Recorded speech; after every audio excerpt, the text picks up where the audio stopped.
Good Ooh. morning, Toonkind. It is time for another FPS. I'm Wiz. I am going to be playing Rye today, and my roleplay buddy for today. Would you like to introduce yourself for our listeners, please?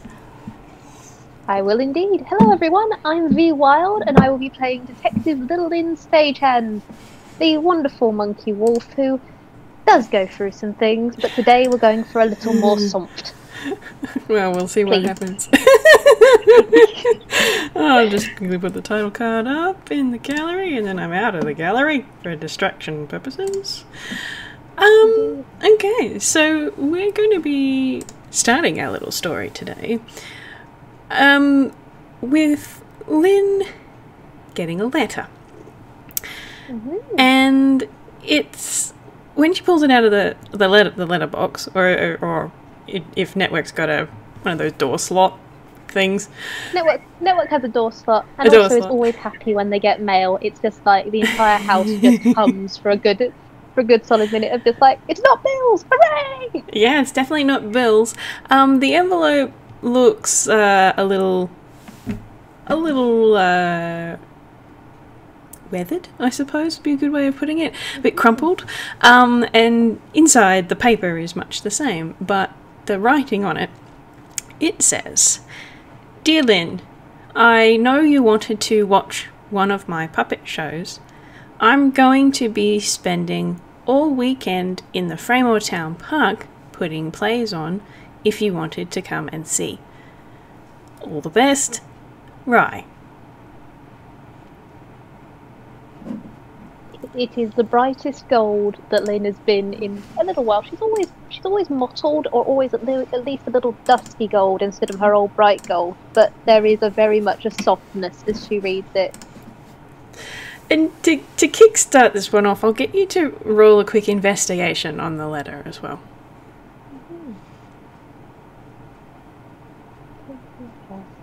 My investigation is 6. Is it? Have I actually remembered something for the first time? Yeah. 13. Alright, that's heaps. So you're looking at this letter and you absorb the content to Lynn's delight. And then a few things sink in. Firstly, there is no return address on the envelope, but there is a Fraymore Town post service stamp. So it went through the post properly. And the other thing is the words and the handwriting are very proper. Like, it's proper cursive with proper punctuation, and it's neat and straight and does not look like a childish scrawl in the slightest. Straight off on that front, because Lynn always reads things at least twice, just so she can get the full meaning of stuff, because some things go over this monkey's head, or this monkey wolf. And she does sit down later on after doing the very excited to Network, "Look, my kid! We're gonna see a play!" And doing an entire ramble of what she should take, because she's pretty sure you take flowers. I mean, she knows you take flowers when you go to see a performance, and she's also going to make sure her waistcoat is as nice as she can make it.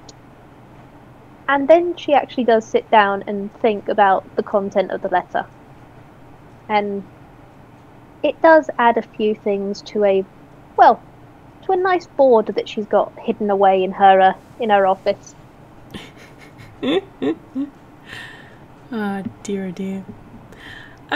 So with that little prologue out of the way, we're going to skip forward to the weekend.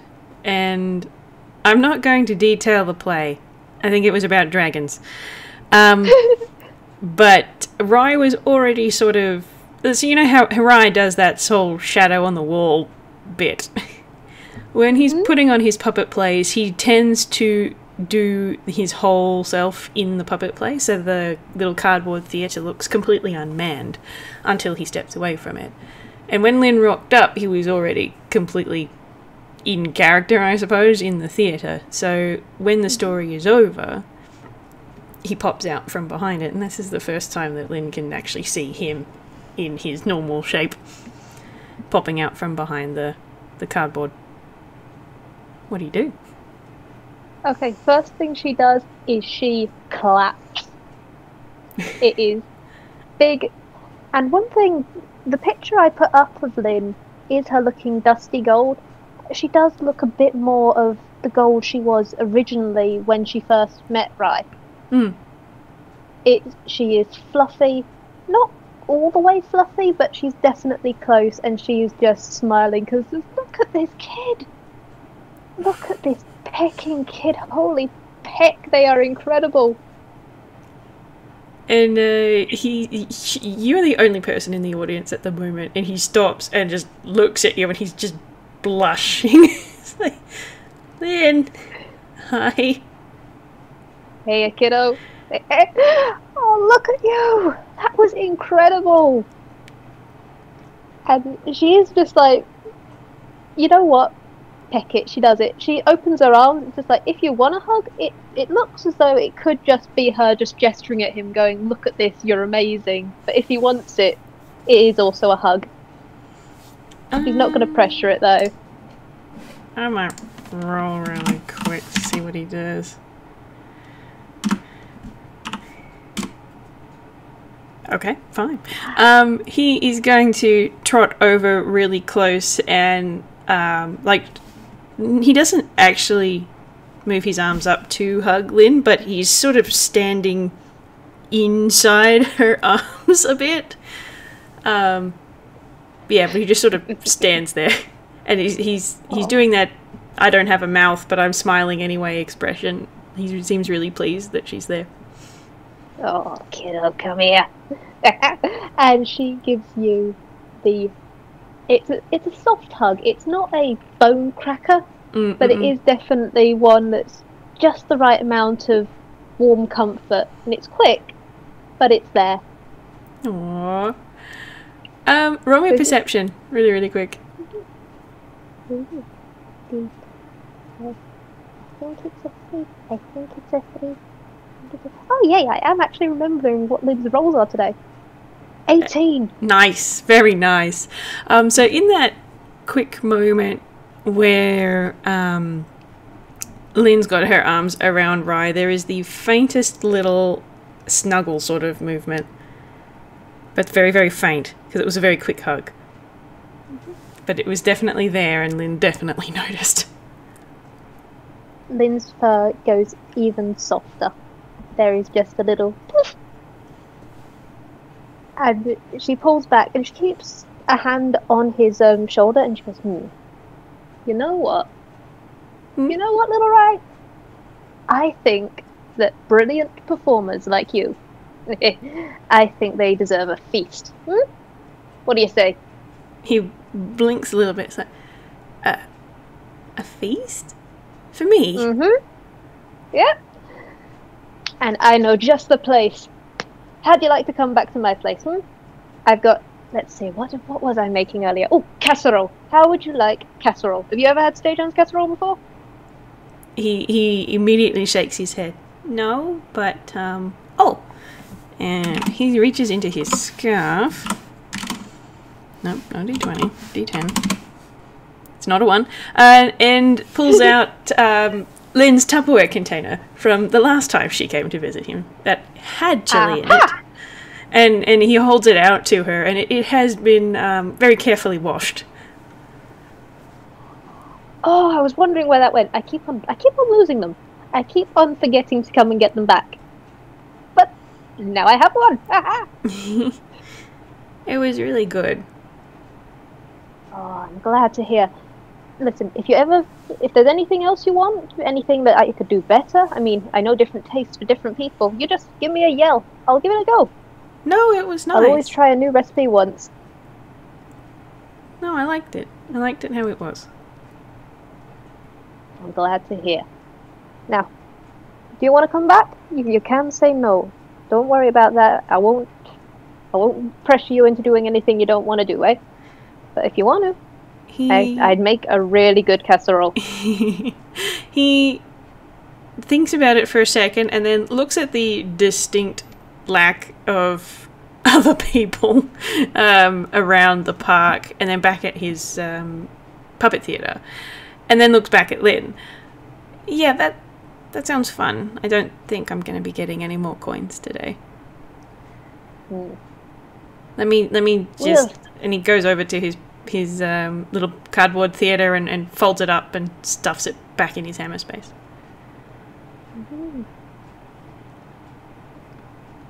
Okay, I'm ready. Alright, away we go! And then does this. She does do it. It's a dramatic gesture. Lovely. It's just like, she just does the full-on pose of just off we go on an adventure.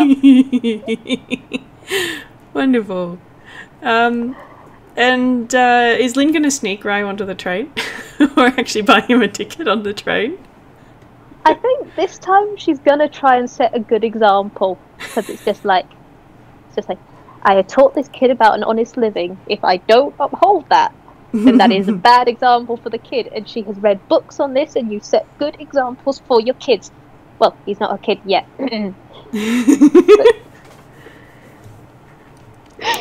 Oh dear. And okay, so he's on the train, and he's actually quite excited to be on the train in a legit fashion. That's hilarious. And in no time at all, you get back to Toontown. And for anyone who is listening to this recording later who might not know, Rye actually lives in Fraymore Town, which is about half an hour by train away from Toontown. So they have a nice little time skip. What do you call it? Scene transition on the train. Yeah. And Lynn is just, over that course of that trip, she is going to be not fully showering, because she knows that can be a little overwhelming, but she is complimenting the play, because she really did like it. I mean, Lynn hasn't seen a play or a movie or that sort of stuff in a decent while, and this from a kid that she cares about is amazing. Oh dear, fantastic. Cool. And so after your train ride and a short jaunt through Toontown, why don't you give me a bit of a description of Network? Yeah.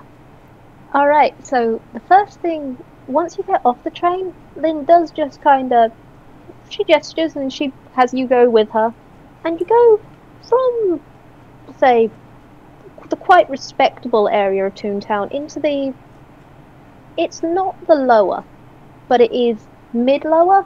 Mm-hmm. It's that sort of, everything's just a little bit more run down, a little bit more, not cheap, but you definitely see the difference between, say, areas around Dodo Studios and areas around here. Mm. But it's not the slums or anything. No, it's definitely not the slums. It's that sort of place where it's a safe place. It's that in-between where it's just safe enough that people can go out, but also there's a bit of crime, because Lynn lives for the crime. She lives for solving the problems, not for the actual crime, but she lives for solving the problems. So being somewhere where there are problems, being somewhere where she can help at the heart of it, that's where she set herself up. Cool.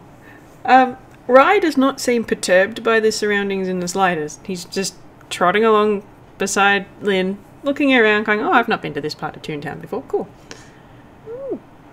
And you get to this building, and it's 2 stories tall, and it's a corner building.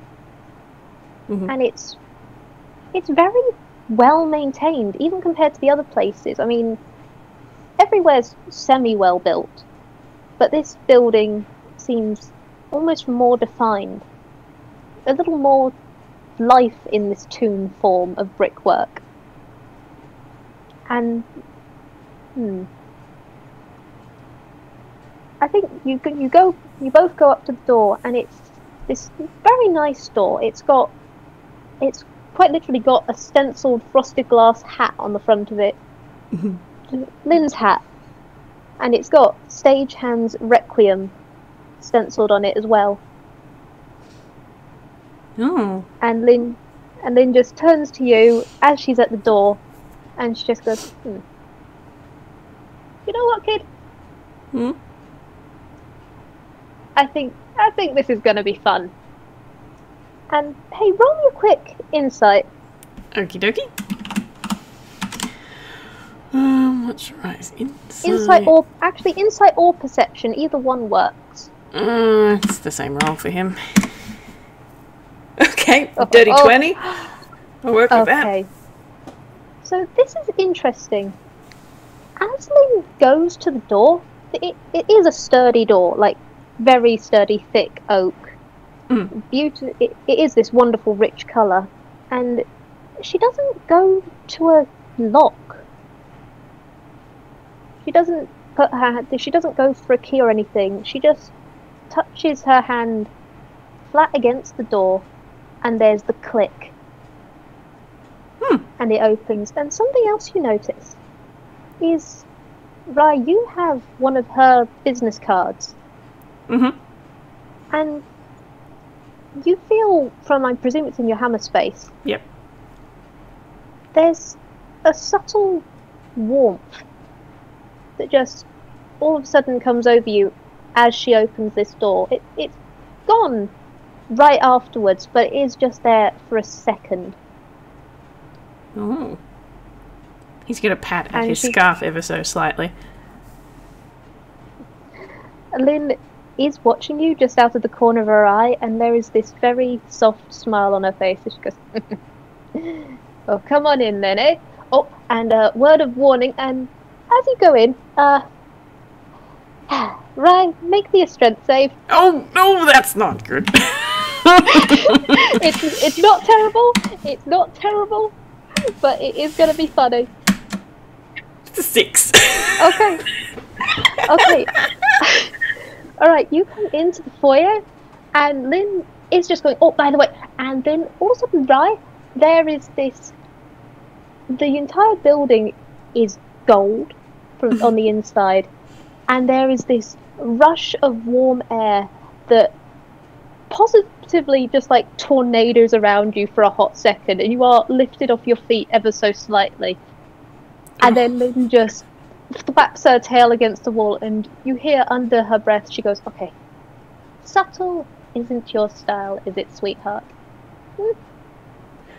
Oh, dear. Subtle isn't your style. I'm going to roll him a quick dex to see whether or not he falls over when he gets put down. No, okay, he'll wobble. He'll wobble when he's put back down and be like, what? What was that? Like his eye is like very round. He's just sort of like got his arm doing that arms out slightly, going, what the crap?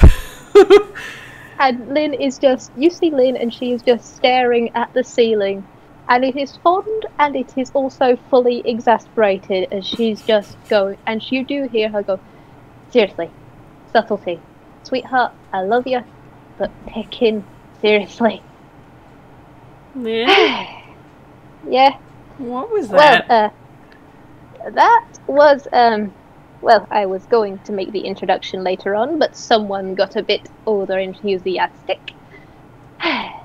Rai, meet Network. And she spreads out her arms, and the walls glow even brighter gold for a second as they echoes out. I'm gonna roll him an intelligence. What's his int? That's 2. That's not 2. That's a 2. Okay, that's also a 6. He's just kind of blink, blink, and then look around to see if there's somebody around that he hasn't seen. Oh, let me just.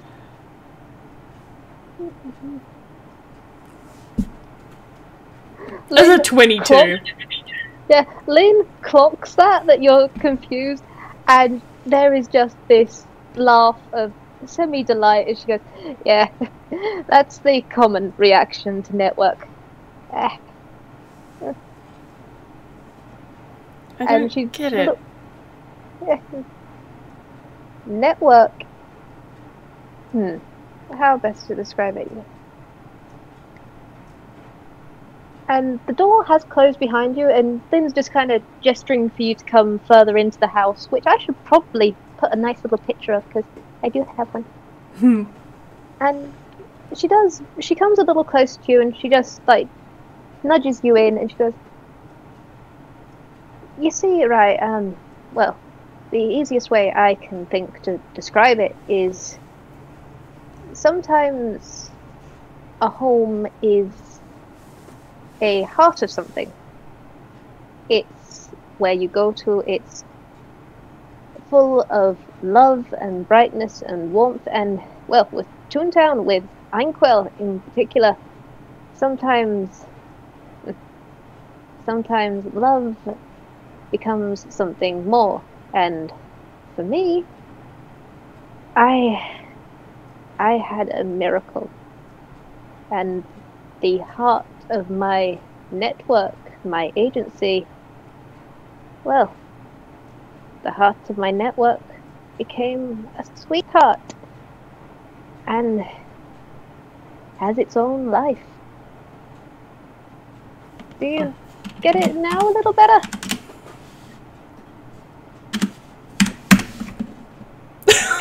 Dice pass. I'm going to give you advantage. I'm going to give you advantage on this.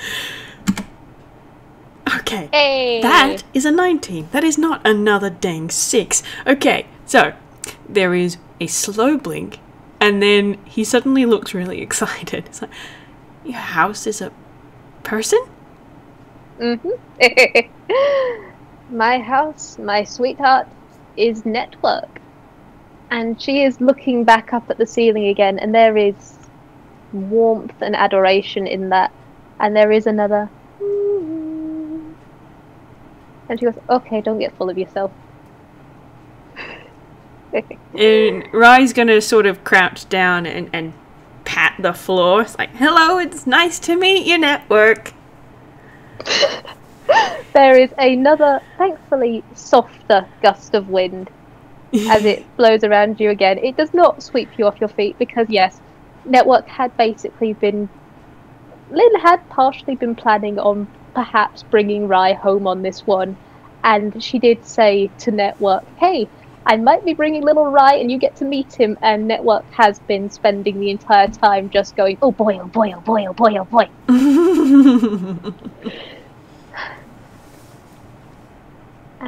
That's cool. I've never met a house that's a person before. Do they talk? Admit,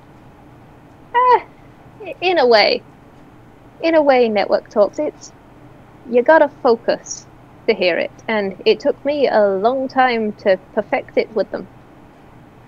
Oh. I mean, like you said, there aren't many houses that are alive. I mean, network's the only one I've ever met, and I'll admit, the first time I actually interacted with network, it scared the peck out of me. That was a fun experience of just painting a wall, and then suddenly the blue goes to bright gold, and, well, turns out blue wasn't their color. Well, this way you match. I met network, well, network kinda met me down the line. I had this building. How long has it been? Oh, it was, let's see, I must have been 8. I might have been 8 or 9. I think I was 8 or 9 when I first stumbled across this place. Then, well, bit of work, bit of elbow grease, get to clear away the cobwebs, get rid of the damp, remove the boards, and over time, a house became a home, and a home became a network. It's a nice home. Yeah. It's 11 comfy. years of network. Oh, you say that, and Lynn just... But I'm just gonna roll just a very quick thing. Let's just see. 22. There is, yeah. It's a little bit of a disguise. It's not a major one because she's trying not to go full on pom pom, but you do see the very warm, very fond, and she goes, yeah. What you don't see is her really, really happy that you like this place as well. And there is a very subtle further increase of warmth in the home. And she goes, it's the best place I've ever found. Now, right, I want to, well, we got the casserole upstairs and it needs finishing. Wait, Network, I left you in charge of it, right? Okay. Please tell me you haven't burnt it. And there is this very long pause, and then just goes, okay. I forgot that I shouldn't leave you in charge of these things.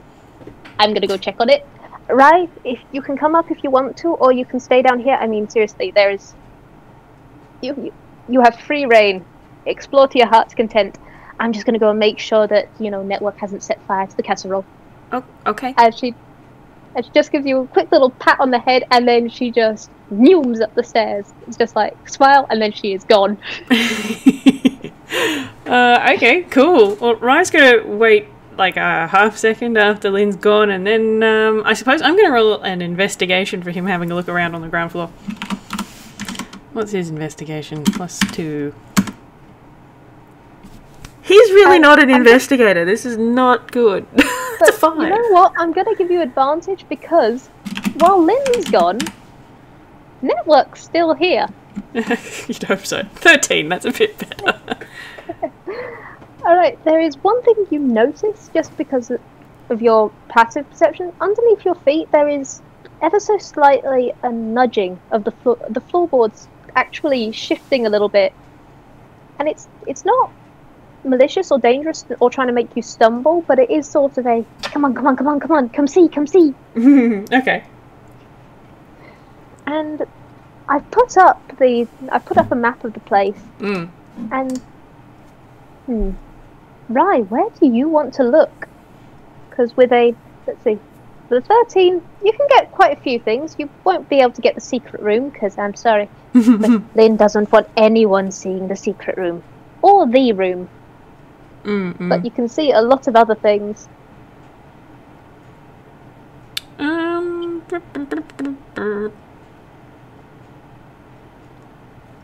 I suppose he'll just sort of... wait, hang on. Well, I suppose he'll just sort of go wherever Network is pointing him. It's like, yeah, okay. I mean, if I've got time to look at everything, I'll look at everything. I think...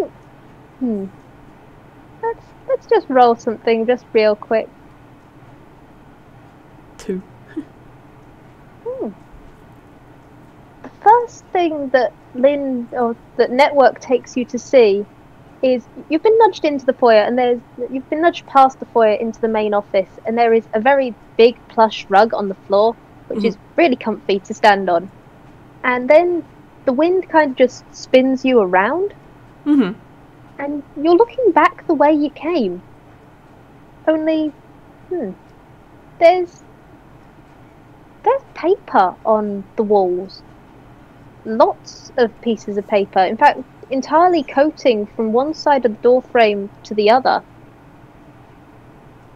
You see lots of sketches. You're looking at the Wall of Love. Aww. Ryan, make me a perception check. Alrighty. Oh goodness, I cannot type this morning. Perception. 12. That passes. Right. You see lots of threads. A rainbow of threads, to be specific. And there are oranges and reds and greens and blues, and you think you can see gold in there, but it's only... that might just be a bright yellow. You're not entirely sure. And, Ryan, you see yourself. Oh, there's drawings of him. Yeah, you see a sketch of yourself on this wall, and it's a decent sketch. It's someone capturing you, an essence of you, at you think at one of your happiest moments, it's Lynn. Well, you don't know this yet, but Lynn sketches all of the things that go on the wall of love. And she tried very hard to catch what you looked like when you were happy. And you see others on this board. I mean, right next to you, you see Tiffy, and you see Teal, and you see, connected to Tiffy, you see someone you don't actually know who they are. Maybe UPAN? You don't know. And you see Jacques and Asclepius, and others, loads of others, many, many, many other people. A giant collection of people that Lynn loves, just with connections connecting them all together, and also stretching beyond that, the strings melting into the very walls. Rai's going to kind of take a few steps backwards in order to sort of look at the entire wall as like as a whole entity. It's just like, wow.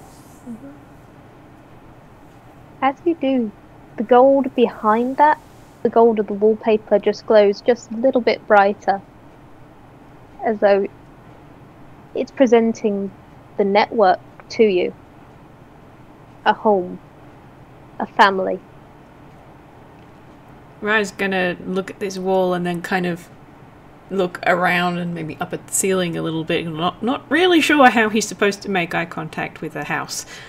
It's like, okay. Are these all of Lynn's friends? And you get the feeling with the warm wind as well that's a yeah. Some of them are even more than friends. They're family. Oh, nice. They're her network. And also, while you look up, oh god, I forgot about this. Rai, you look up in the main room. Yeah. You know that interesting thing that Lynn can do where she swears and it actually becomes tangible? Yeah, yes. Yeah, you look up, the ceiling's covered in Growlix. It's a rainbow of Growlix in wonderful colours of varying sizes. And actually, roll me a perception on that. Just perception or insight, whichever one you want. 8. Nope, you do not notice this. Okay. But there's some of the Growlix looks different. But you can't tell what it is. Maybe it's a different font. You don't know. Rai's not going to pay much attention. He's just going to sort of look at it. It's like swearing got stuck to the ceiling.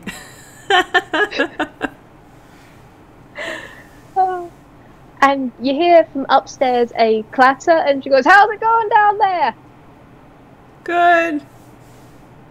And he sort of looks around the office and is like, I got time to look at this later, and I'm going to go upstairs. Nah. As you go upstairs, there is one thing you notice. There's the stairs curve around the wall and up, and it's not a full floor upstairs. It's a half floor. Oh, like a mezzanine sort of thing. Yeah. So if you stood up there, there are rooms, but you could also just look out and look down over everything else. And you also notice a giant pillow. It's set into the wall a bit so that the curve of the stairs, and it just kind of fits snugly into that. And there's her side office, and then there's that, and then there's the pillow. You're not quite sure why there's a giant pillow there. Maybe it'll make sense later on. You're not sure. He'll just file that one away to ask about. And he's going to keep going upstairs and look for Lynn. There are 4 doors up on the upper landing, and one of them is open. You know what? Do you want to make another perception check, just out of curiosity? Because he's been doing so well at those. That's a 14. That's actually not too bad. You actually notice this. You don't notice the further down doors, but you do notice the one right as you come up. It seems odd. And you don't quite get it at first, because you're just wandering up these stairs. You're just a little curious, and door has a faded mark on it in the middle. It looks kind of like something used to rest there. A star shape, perhaps. Like name plaques that people sometimes put on their doors when they're kids. But it's probably nothing. And then there's another clatter, and there's just a hey, pick yeah! And and there is a very triumphant sounding Lynn as you come in and she pulls out from the oven a perfectly made casserole, and she goes, I knew it. I knew we could do it. I knew you wouldn't burn it. I trusted you, and it paid off. Yep. I love you too. Alright. Hey, kiddo. Food time! And she presents this giant pot, and she's just grinning.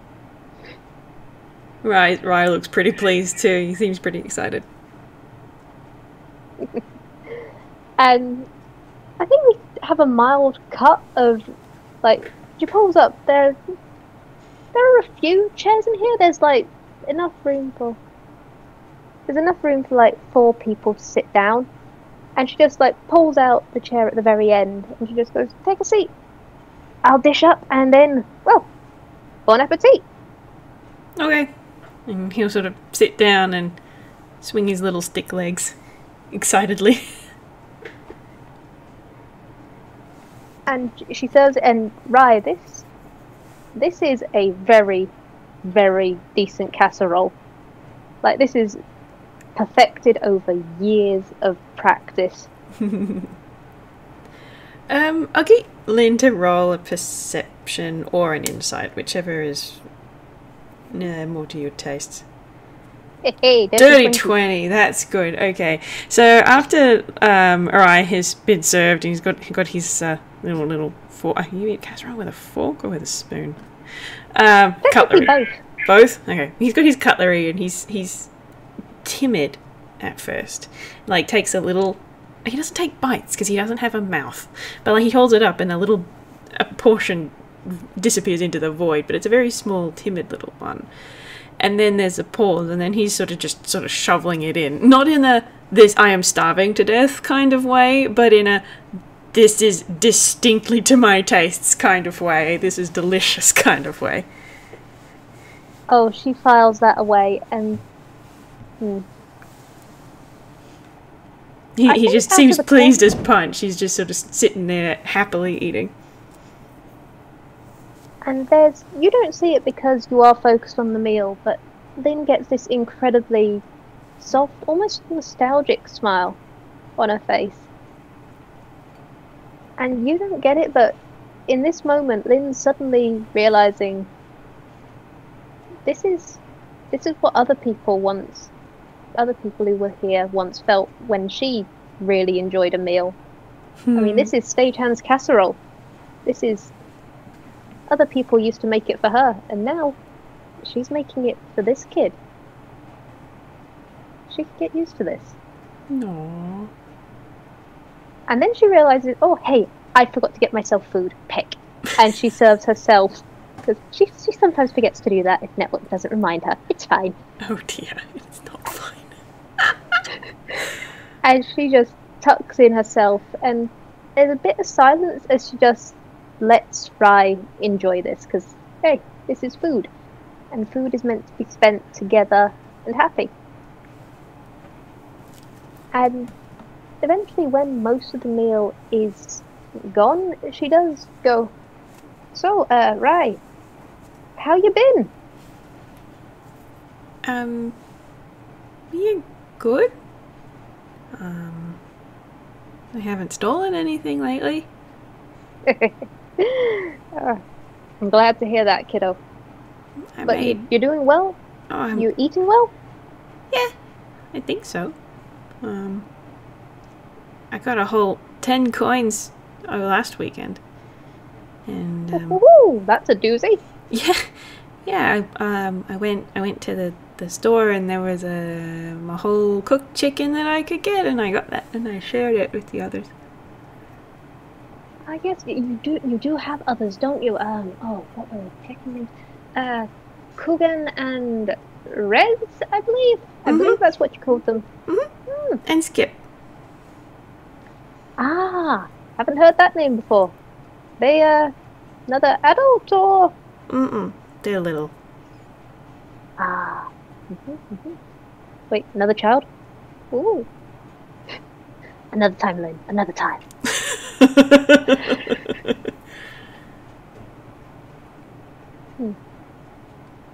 And there's this moment of Lynn lets the food, she lets it carry on just for a little bit more as you do see her mulling over something. And you do see it in, there is a subtle, in fact, roll me insight. Okay. 19. Yeah. As the meal carries on, you kind of see Lynn glance up at the ceiling, and there isn't a loud hum, but there is a subtle shift, and she does give a nod, and she goes, I am... Right, I was wondering to talk to you about something at some stage. If you're willing, you can say no, and I'm not going to press you. You're not in any trouble, okay? He looks a little bit worried at that and puts his cutlery down. Yep. It's...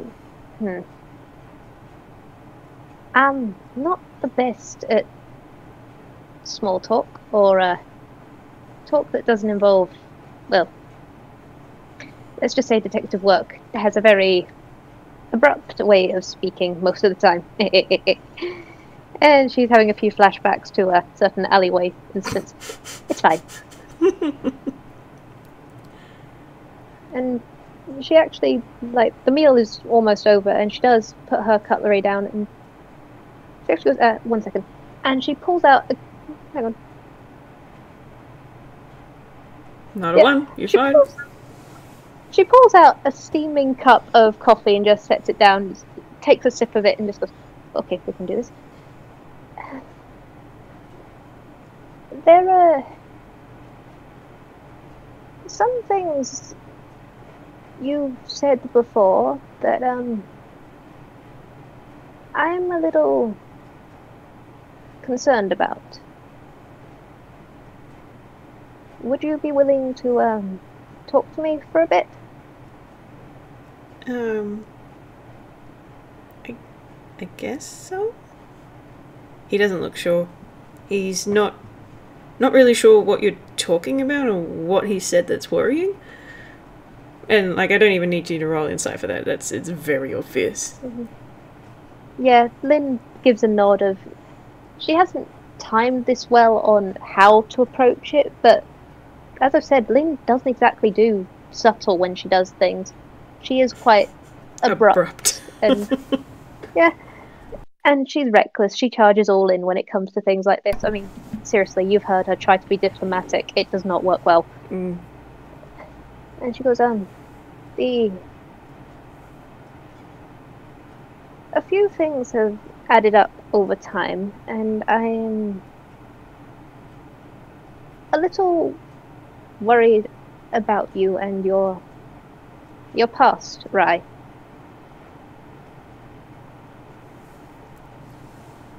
He looks distinctly worried. She takes another brief sip of coffee and she goes, I keep an eye out on those that are mine, and some things don't always add up into a pretty picture. Your reaction to Macabre Mansion, you know, Jacques Nisclepius' place, great people. When we were there, you were... I could tell you were nervous, both the first time we went there and second. Now, once, maybe a little nerves, pick, we certainly went through quite the adventure, but the second time... And, well,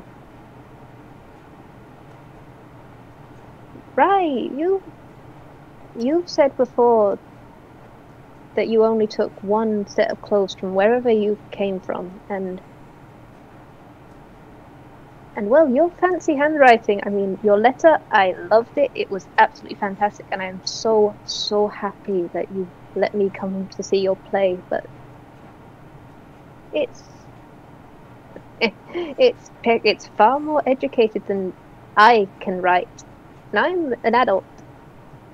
I've admittedly not had the best education, but you've had a fancy education.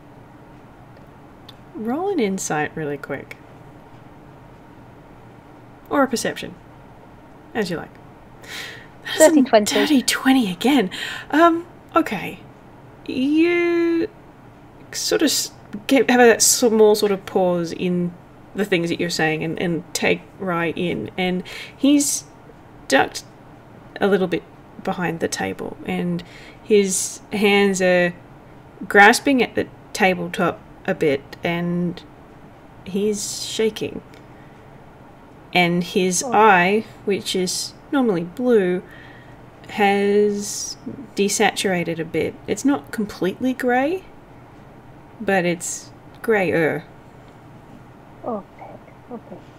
She hasn't said that aloud, but there is a subtle flattening of her fur in concern as she goes, okay. And she gets up a little bit from the table. It's slow, and she's making sure it's telegraphed, and she does just slightly lean round the corner, and she goes, whatever happened in your past, I'm not going to judge. Nothing I will do. I am here to listen and to help. It's right. I can't find you in any missing person reports or any newspapers or anything like that. And maybe that's because I don't know your surname, but I also know that you've only been in Thramore since the summer.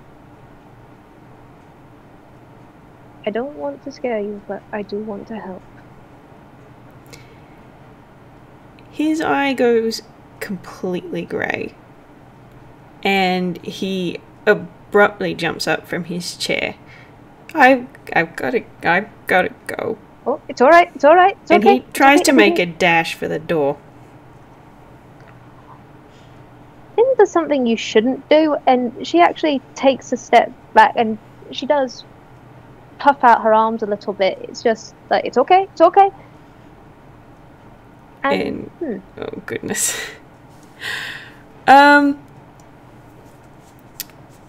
Roll a strength saving throw with advantage.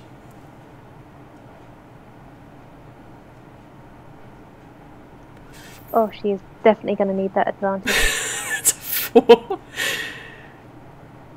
That's a 23. Okay, so right when he started to dash for the door, he slammed his eyes shut, so he was not looking where he was going, and he smacks straight into Lynn and bounces off onto the floor. And you don't move at all. Yeah. I actually think Lynn, when he bounces into her, she actively makes sure he doesn't go back on the floor because she knows how much those tumbles hurt. And she cushions him as he comes towards her, and she bumps into the table with the very hot coffee. Oh, goodness. And there is... Right, you do hear a... Okay, pick. Okay. And you look up, and Lynn's sleeve and part of the front of her tailcoat is now covered in coffee. Oh, Rye feels awful. And he just sort of starts to whimper. He's like, oh no, oh no, oh no, no, no, oh no. Hey, it's okay, it's okay. Accidents happen. Are you alright? Are you hurt? That coffee was hot. Are you sure? I didn't. I think I got most of it. I'm a heck of a good bodyguard on that front. But you're alright. You're alright. I hurt you. No, no, no, no, no. I hurt myself on this front. No, I I can help. I've got spells that. It's alright. And he sort of reaches up and tries to tug the cloth of her jacket off. It's like, gotta get the hot away from you. Oh, kid, no. And she's more focused on checking over Rye, and she actually doesn't quite realize what you're doing until, yeah, you've moved her tailcoat. And Rye, you see something weird. You see underneath her tailcoat, beyond the dusty gold, you see the start of something, a dark red and bleach. He pauses and stares at it, and the grey in his eye lightens a little. It's still very grey, like there's no colour in it, but it gets lighter. And he whimpers. It's like, oh no, oh no, oh no. And he is going to cast Cure Wounds. Because he can do that. Oh, you blessed kid. Oh dear, oh dear. What is it? 1d8. And I am going to say, while this happened, there was a very subtle... Oh. How the crap do I cast this spell? Shit.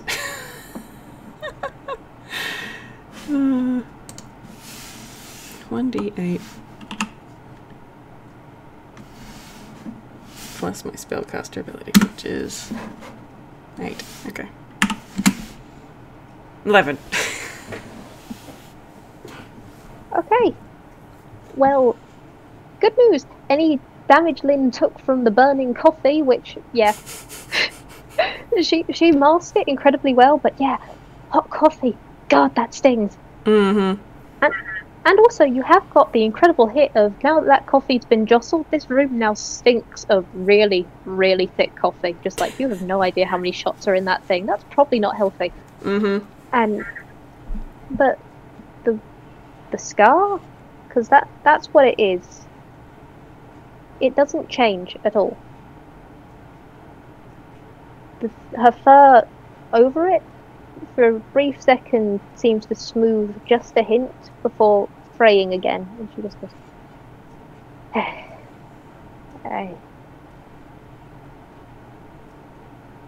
don't think magic of that sort quite works on this. But I've tried before. He wilts.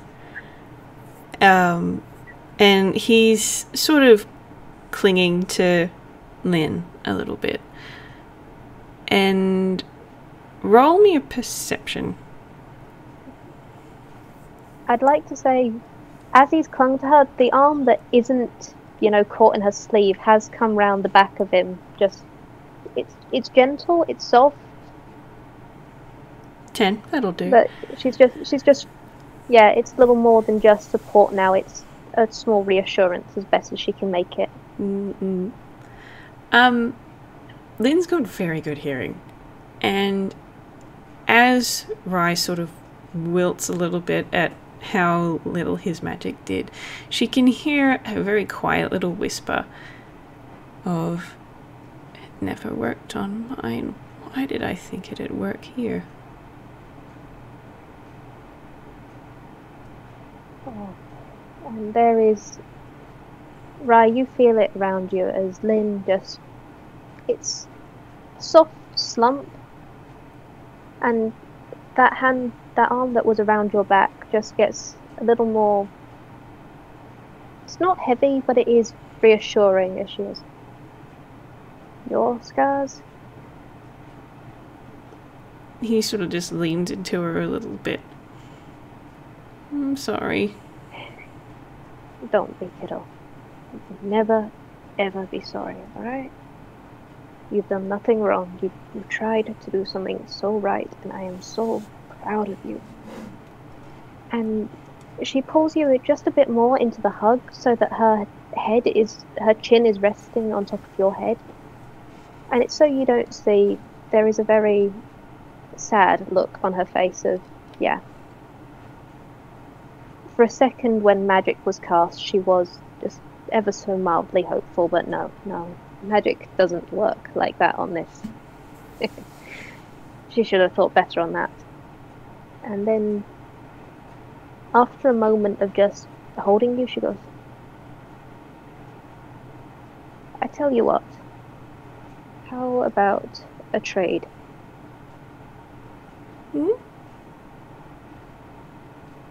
I tell you about how I got this, if you tell me how you got yours.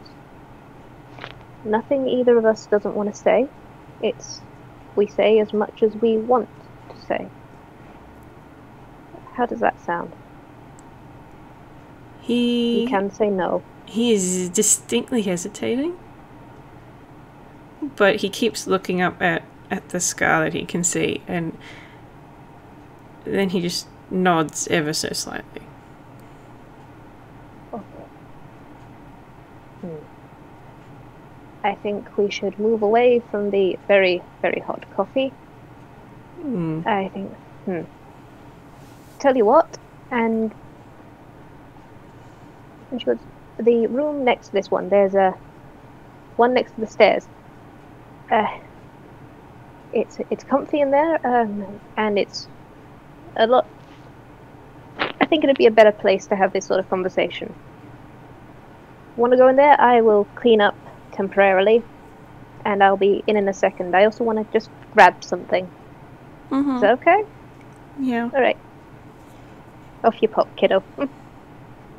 I'm gonna go and do that, I suppose. And the moment Rye's out of sight, Lynn does shrug off she shrugs off her tailcoat, and she just drapes it over the chair, plucks off the brooch from it, and then she goes into her hammer space. Yep. And she pulls out her jumper. And instead of tying this jumper that she's got, it is a wonderful, wonderful jumper from one of her wonderful network nieces, and instead of putting it on, she just almost ties it like a cape. Just knots the sleeves over her throat, and then just pins the brooch to one of the sleeves on the inside of the sleeve, because she doesn't go anywhere without her brooch. It's a comfort item. And she looks upwards, and she just goes, network? Yeah. I'll get the comfort blanket. And we cut to Rye. Rye, you get to the door from earlier, and as you go inside, make me perception, investigation, whichever one you want. It's not going to be investigation, because that's always bad. 11. Alright. You go into this room, and I've kept it carefully blank on the map that I've made, because it looks like it is a bedroom, but it's a bedroom that's surprisingly bare. There is a bed. It's a quite big bed, a very comfortable looking one. Looks as though it's got new sheets of a really nice dark red and blue midnight tones, and the walls are painted. Well, the walls are gold, but they've also got faint traces of other things on them. And there's a bedside cabinet, a wardrobe, a little desk. And looking up, you see stars, glow-in-the-dark stars stuck to the ceiling. Aww. And there is a little window And it's got the curtains drawn, also with stars on them, because yes, Lynn has a theme. Or does she? Maybe this is something else. Who knows? And you do hear Lynn just... She goes down the other side of the hallway, and she rummages around for a bit, and she goes, mm-hmm. And then she comes back, and Lynn is carrying... It is a giant blanket. Woolen and bobbled, and it looks hand-knitted and fuzzy. Nice. She goes, comfort blanket. World's best remedy for everything.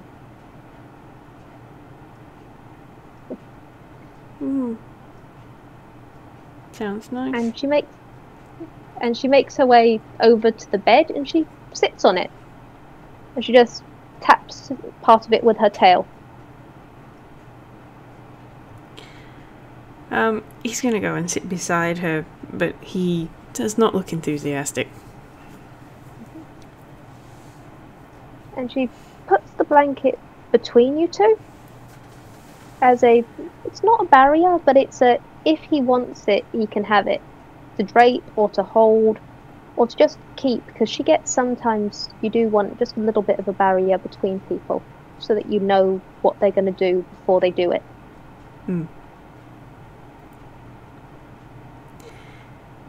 He just sort of fiddles with his fingers a little bit, and he's not looking at Lynn.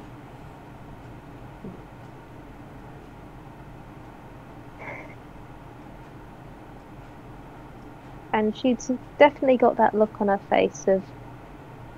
It's not awkward, but it is that moment of, yeah, I'm going to tell someone something.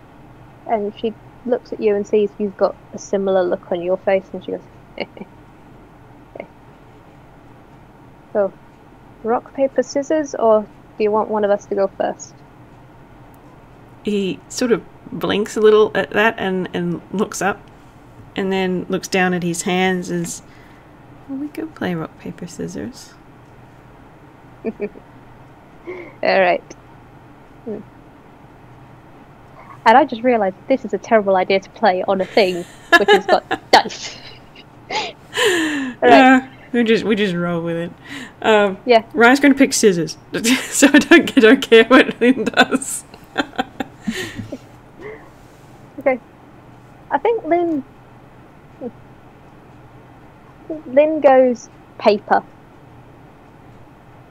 Okay. So if he went scissors, then that means that she goes first, and that does kind of make sense, because you don't want a child to spill everything first. Sometimes they need someone to go first. And she does give a nod, and she goes,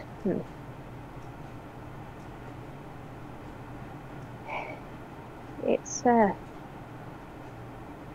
well, not the best story, how I got this. And she does show it a little more. And yeah, you can definitely tell, well, just because she's wearing this as a cape, yeah, right, this scar goes a long way down, and she seems to partially be covering it with the cape, so you don't see all of it. But yeah, that scar goes all the way down to her hip. He whimpers again. It's okay. It's okay. It happened a long time ago, and it doesn't hurt much anymore. Only on very cold days, and I take things for it. So it's fine. Do your scars? No, Okay, not really. if it's a not really, I do know some good remedies. I mean, with this thing, I learned a few good ways of easing stuff. Mainly hot water bottles. Hot water bottles did turn out quite good when I didn't puncture them. You are pointy. Yeah. And she does just do almost jazz hands, and she goes, yeah. Didn't always used to have these. didn't always used to look like this. He's just sort of And blinking. yeah, and she puts one of her legs up on the bed and leans back. She goes, I used to not look like this, right? Once, and she nods and she goes, once upon a time, there was a little stagehand, and she was soft and small, maybe even your height, and she was a little golden monkey. Not a monkey wolf, not any of this slit pupil, clawed hands. Just a monkey.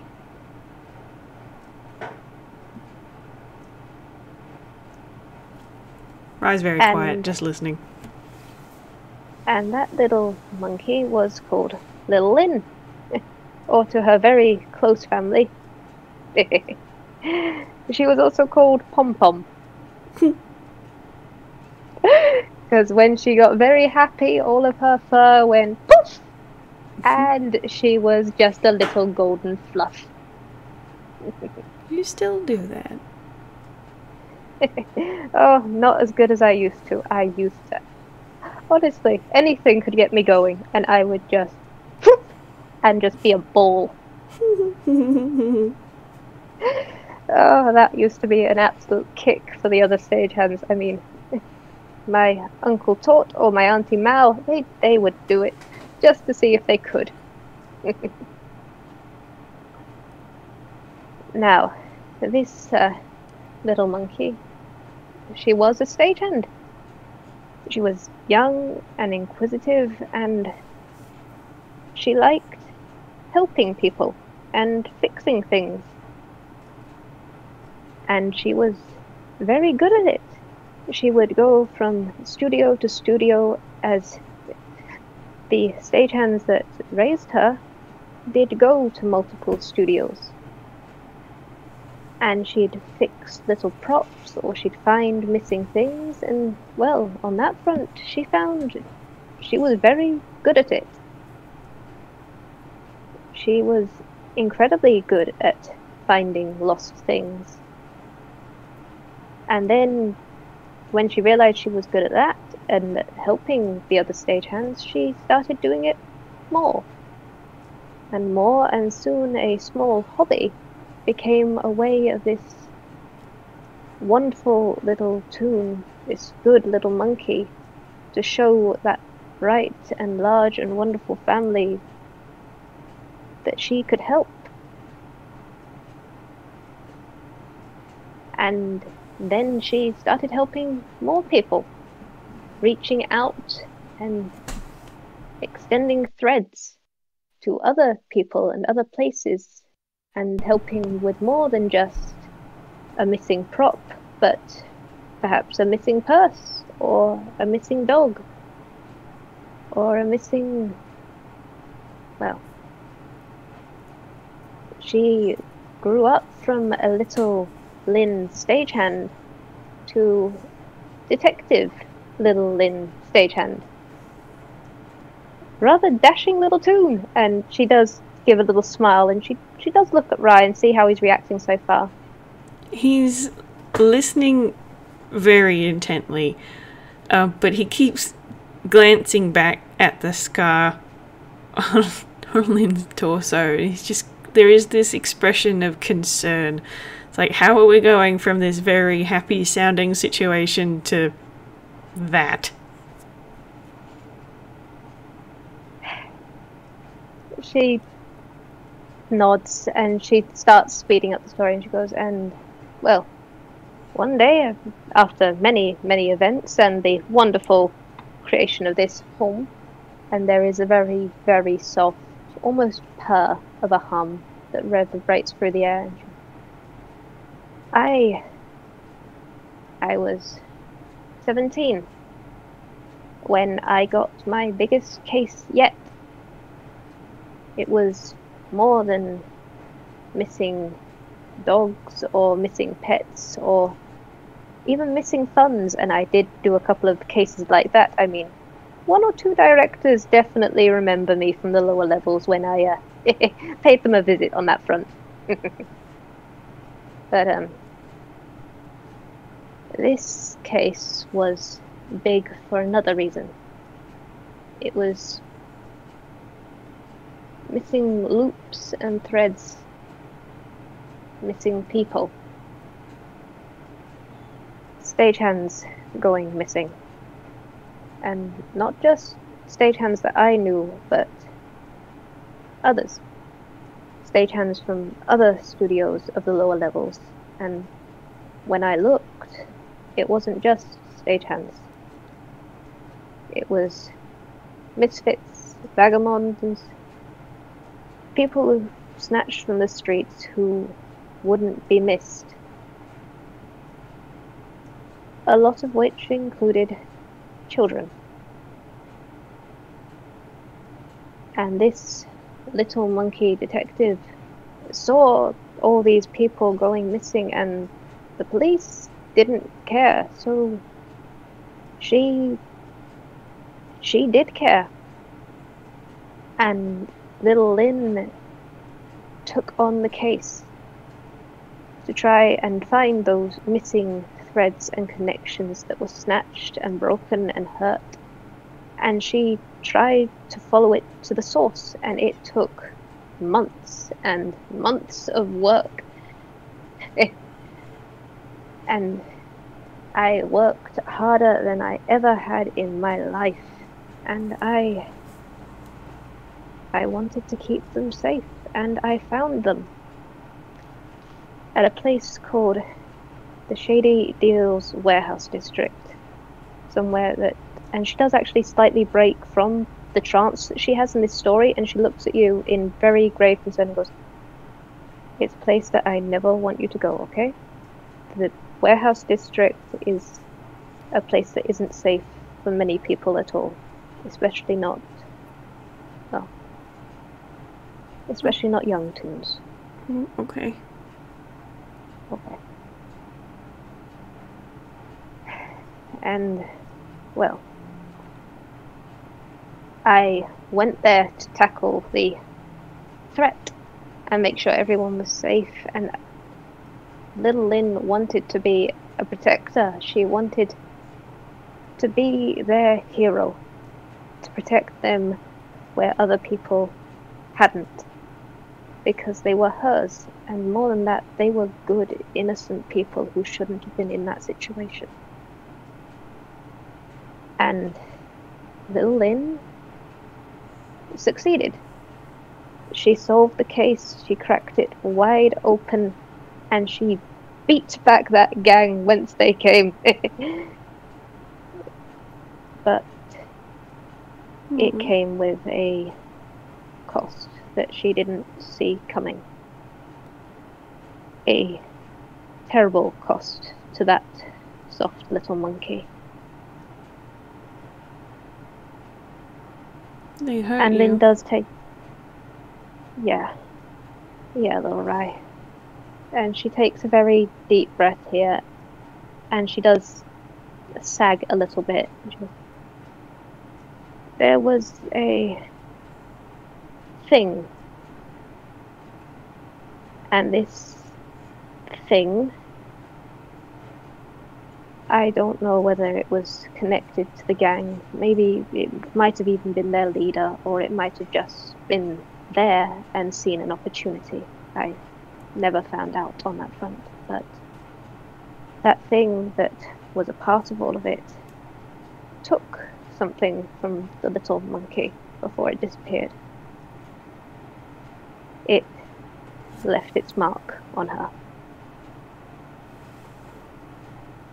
And she left her mark on it. I mean, little Lynn had a very big axe, and even as it took from her, she swung back at it.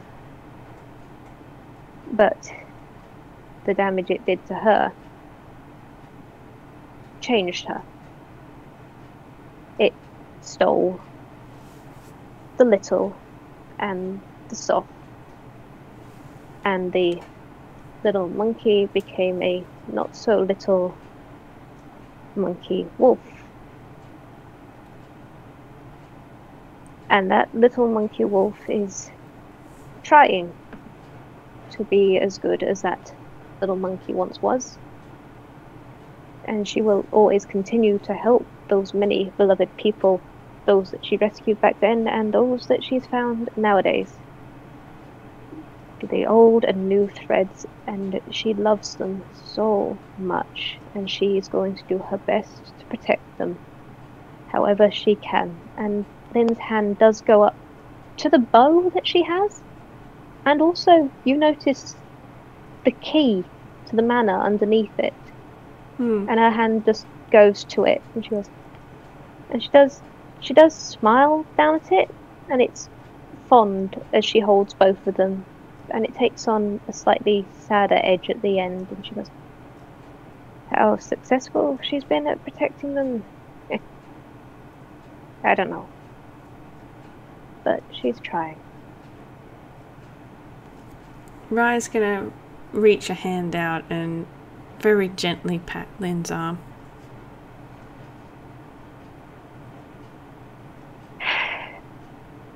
And Lynn does slowly, Rye can pull away, but she does lift one of the arms that she's been leaning on, and she does reach it as though she would go across his shoulders to give him a side hug. He can pull away. She's not going to pressure him on it. He does not pull away. She, with her tail, nudges the blanket so that it's pulled back, and she just scooches him a little closer. Oh, Peck, it is on the side of her scarf, but yeah, and she goes, I take potions for this. Well, I still take potions. The doctor who made them, turns out we had a few issues, and I'm looking for other remedies now. But you don't have to worry on that front. I've got things in place. I've got a place I can go to handle this and, well, my other attribute that you already know about. There's a slow blink from Rye, and then he sort of brightens a little bit. It's like, your big scary form, you mean? Yeah, kiddo. My big scary form. I've been taking potions for the last year to slow the development, and it worked. It worked, and I'm currently looking into a new method of handling it, of perhaps. And she does actually pause before she continues, and she goes, I'm not going to get my hopes up on it, but Jacques and Asclepius, they've brought something to light that I'm looking into. I'm not getting my hopes up on it, because things do backfire incredibly quickly. There are a lot of ways things can go wrong, but it's something I'm looking into. I like them. I like them too, kiddo. And you know, if you're ever in trouble and you can't come to me, I mean, you've got your key, right? Mm-hmm. And I know those two would help in a heartbeat. I mean, seriously, both of them. I don't quite know what I did so right to find them and you, but by pecking gods, I am glad I did. Don't tell them, but they're definitely spooky grandparents, eh? Yeah. And we've got citizenship, so we're safe. Yeah. I like that town. It's nice and comfortable. Indeed.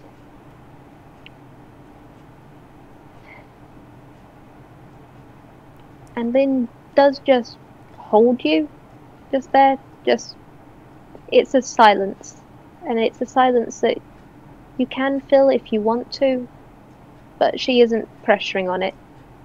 She won't ever pressure you, kid. He sort of sits in this silence for a little bit, very content to just be in this hug, before he sits back a little bit and looks a bit awkward.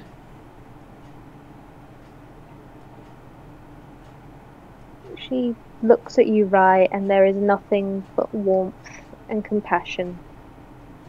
And you can tell. In fact, roll me insight.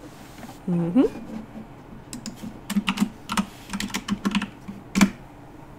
22. Oh, yeah. Rye, you see. In Lynn, in this moment, you see more than just a detective. Because she's not a detective on a case here. She is a detective, but not in this moment. Right now, she is just Lynn. And she cares for you, Rye, and she wants to see you happy and safe and healthy, and there is nothing but fondness and warmth and protection in those eyes. You can tell that Lynn, no matter what you said, she would listen, and she would care, and she would help. You see love. Do you want to roll an insight back?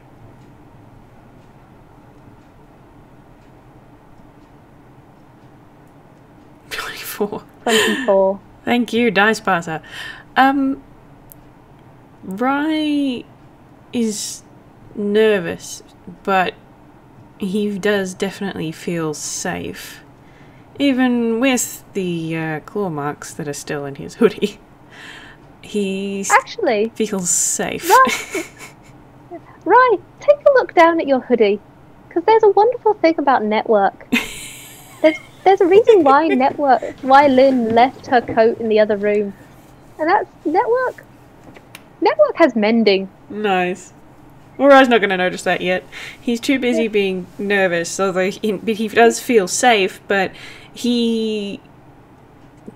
Lynn gets the distinct impression, just based off of his expression, that the kind of uncompromising love and care that he's getting from Lynn is not something that he is accustomed to. And when he speaks up again, it's very quiet. I suppose it's my turn then? Only if you want to. If you're not ready to talk about it, that's fine. I would like to know about it someday, because that way I can help. And right, when I say help, sometimes help comes in different forms. I can help you find things if you need, or I can help you deal with things if that's what you need, or I can help you hide things. If I know the trails that need to be dealt with, and I'm very much sounding like a criminal in that moment, am I? But no, it's when I say hide things, I mean there are many children who have been hurt before, and I looked into it for cases, and I've also talked to a wonderful woman by the name of Ms. Bow, and Bow is Tiffy's guardian. One of Tiffy's many, many guardians. I mean, Bow has an entire, I have a network of family. Miss Bow has a network of relationships. I mean, seriously, she is a catch. I have no idea how that works. I really don't understand the anniversaries on that front, but she has a lot of relationships, and I am just very pleased. Seriously, she must be a master of relationships. But, as she does this kind of sober up again on that, she's been talking me through some legal things on Toon laws of protection and something else, but I won't go into that yet. Maybe later. But anything to help you get away from your old guardian, I can help with that, and I promise you, Rai, I will do everything within my power to help you. However you need it. He fiddles with his fingers a little bit more and then says, well, maybe I could just show you today, but... And he reaches down and he grasps at Lynn's arm and promise you won't get mad. Kiddo, I could never be mad at you, or sad for you, mad for you perhaps, but you are a shining little beacon, Rai, and I will never, ever feel a negative emotion towards you. Only pride. You're a strong young Toon, and I am so proud of you for being here. He swallows again. You feel it's to swallow his nerves a bit. And then he reaches into his scarf. That is not a one. And he pulls out something that Lynn would recognise from her various stagehanding adventures as a small battery-operated handheld blacklight.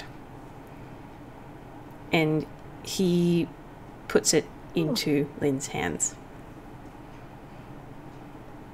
Lynn turns it over in her hands, and she's a little confused. Wait, these are used for multiple things, and one of them's at crime scenes, and she doesn't say this out loud, but there is that concern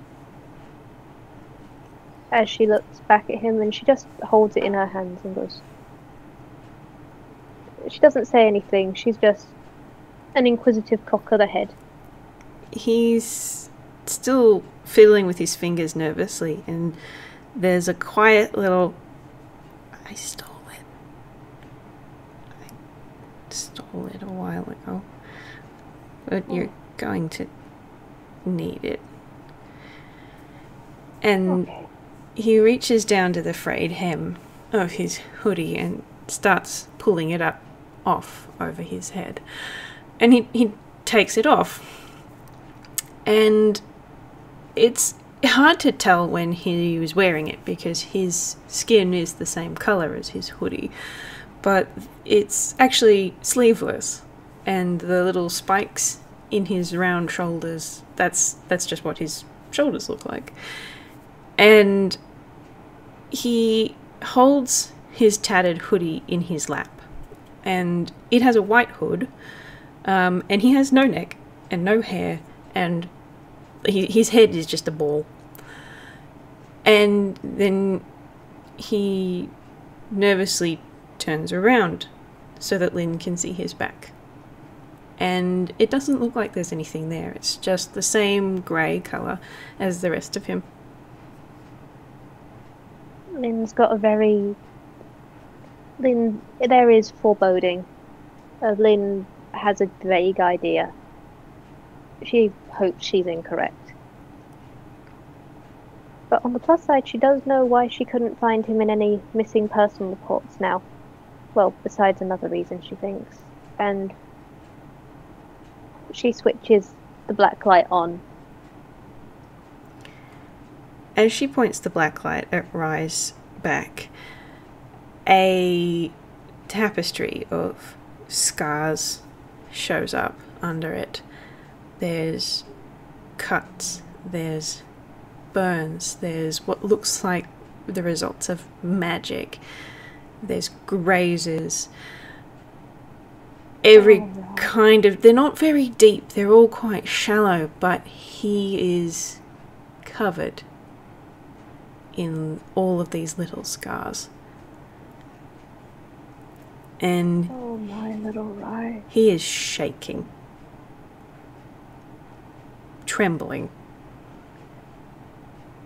And I just rolled for Lynn, and she masks it incredibly well, but inside she is just horrified.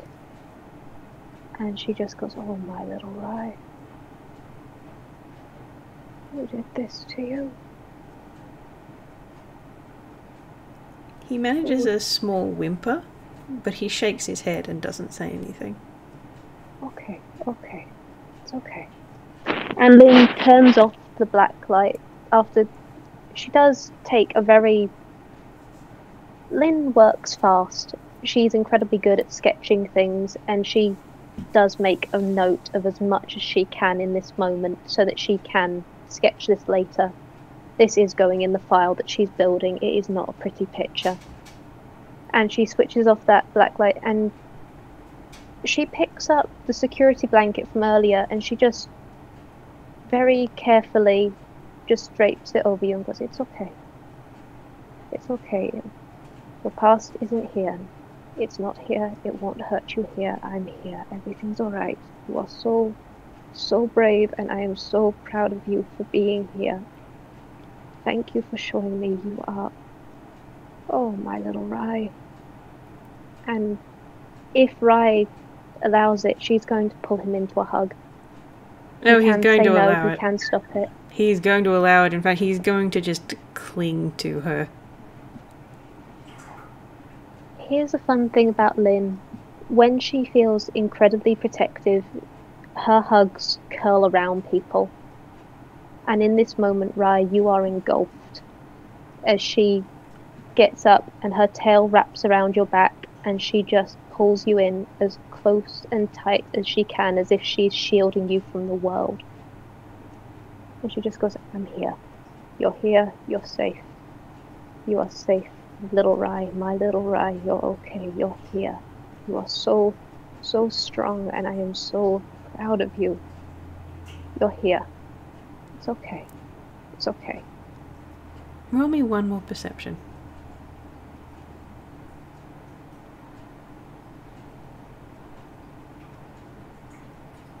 15. Easy. There is a very soft sobbing and a few spots of warm, damp touching Lynn's fur. What Lynn does, and I'm not going to do it because I am terrible at humming, but Lynn just starts humming a lullaby. And she just gently rocks him, and she makes small shushing noises and reassuring, and she just does what she hasn't let herself have in years. When she used to have nightmares or terrors, other stagehands used to come here, and she used to have a lot more people, and they'd do something similar for her. And this is different, but this is also her child. This is her son, and she just hums a stagehand's lullaby to him, and he's just like, it's okay. You're alright. You're alright. I'm here. You're okay, little Rye. My little Rye. It takes a little while, but the sobbing does stop. And he hasn't quite dozed off in that warm hug, but it's close.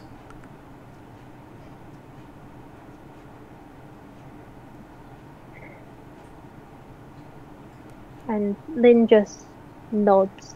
She goes, Rye, do you want to stay the night? I know you have other people, but you've been through a lot, and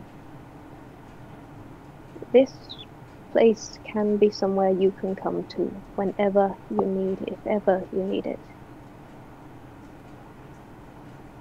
There is a very small nod and a little tightening of the cling. He doesn't have it in it in him at the minute to say it out loud, but it's obvious he doesn't want to go. And then she shifts and she holds him a little tighter and she goes,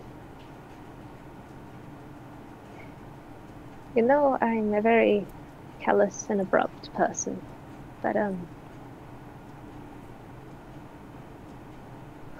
whoever your guardian was before was an absolute picnic.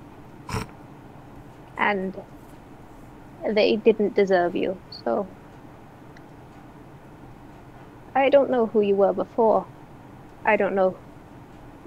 Well, I want to know who you will be in the future.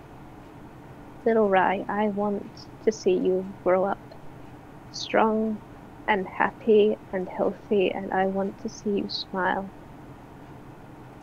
And I want to have dinners with you. I want to cook you dinners and pie. I'm very good at making pie, and I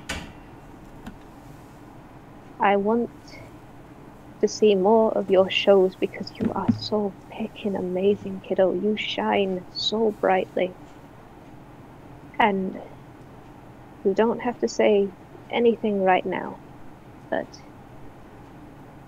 if you, Little Rye, ever wanted to stay here as more than just a guest, as more than just a network, if you wanted to stay here,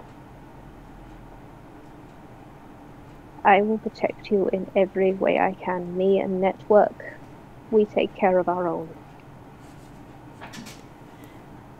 He looks up at that, and the grey in his eye, you can watch it shift slowly to blue, and it curves up at the bottom in a little bit of a smile, and then he snuggles back down into Lynn's lap. And I think that's a really sweet place to leave it. To let them have their nice little hug. Mm-hmm. Indeed. Oh, that was really sweet in the end. Indeed. We went nearly 40 minutes over time. I'm sorry about that, but thank you for playing with me, Be Wild. I love it. Honestly, I'm going to find the person who did this to this little boy, and they are going to wish they were never born. There's downstairs in the secret room, Lynn has an entire board dedicated to her family and every threat that has ever come near them. And this is going on that board, and she is going to do everything in her power to protect Rye from those threats. Wonderful. Alright, I'm going to go ahead and stop the recording. Thank you guys for listening. And